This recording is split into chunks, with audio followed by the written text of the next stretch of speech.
In the early years of flight, there were moments that didn't fit the world people thought they lived in. Objects that moved with purpose, objects that failed. When they came down, they didn't leave behind legends. They left debris, witnesses, paper trails. Tonight's stories come from a quieter time, before there was any system for understanding what had happened, or any way to account for it afterward.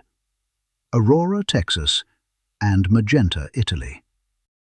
April 17th, 1897. Aurora, Texas. A town of 200 souls, already reeling from a spotted fever epidemic and a failing cotton crop. It is 6 a.m. The air is still. Then, the sound. A low, rhythmic thrumming that vibrates the window panes of the local blacksmith shop. Looking up, the early risers don't see a bird or a cloud.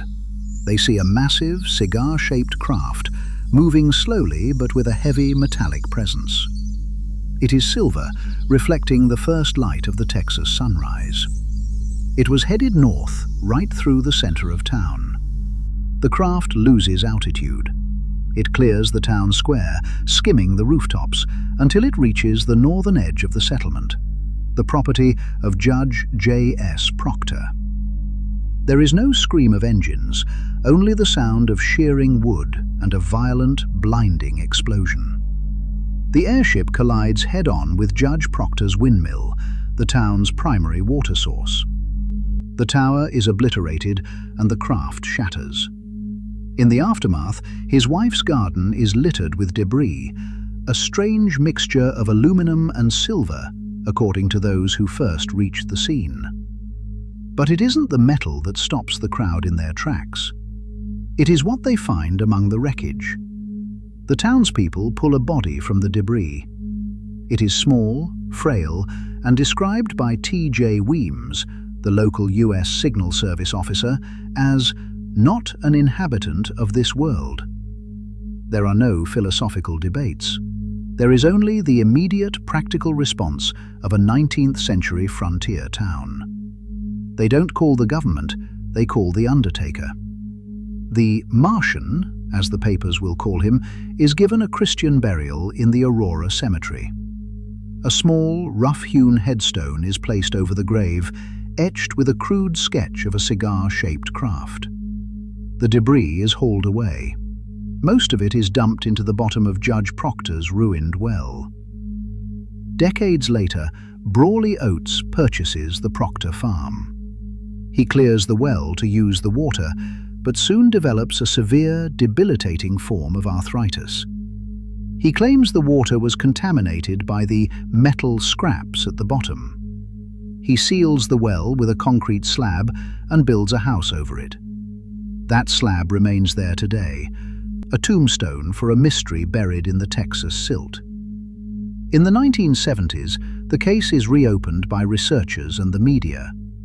They find traces of a high-percentage aluminum alloy in the soil near the old windmill site, metal that didn't exist in commercial form in 1897. They find the grave, but before it can be exhumed, the headstone is stolen. Ground-penetrating radar shows an anomaly in the earth, but the state refuses to allow the site to be disturbed. Was it a hoax by a dying town looking for a headline? Or did a traveler from a distant shore find its end in a Texas garden 6 years before the Wright brothers ever left the ground? The well is still sealed. The cemetery remains silent. But in the records of the Dallas Morning News, the story survives. A moment in 1897 when the future collided with the frontier. This is a CE4 case involving the alleged recovery of an unidentified craft. June 13, 1933, Magenta, northern Italy. Documents later recovered by Italian researchers refer to the retrieval of a metallic lenticular craft. The object was described as being roughly 10 meters in diameter with a bell-shaped or double convex profile. The Italian government classified the event. Records indicate the formation of a study group designated Gabinetto RS/33. Guglielmo Marconi was reportedly tasked with leading the technical analysis. The craft was moved to the SIAI Marchetti facility in Vergiate, where it remained for the duration of the fascist regime.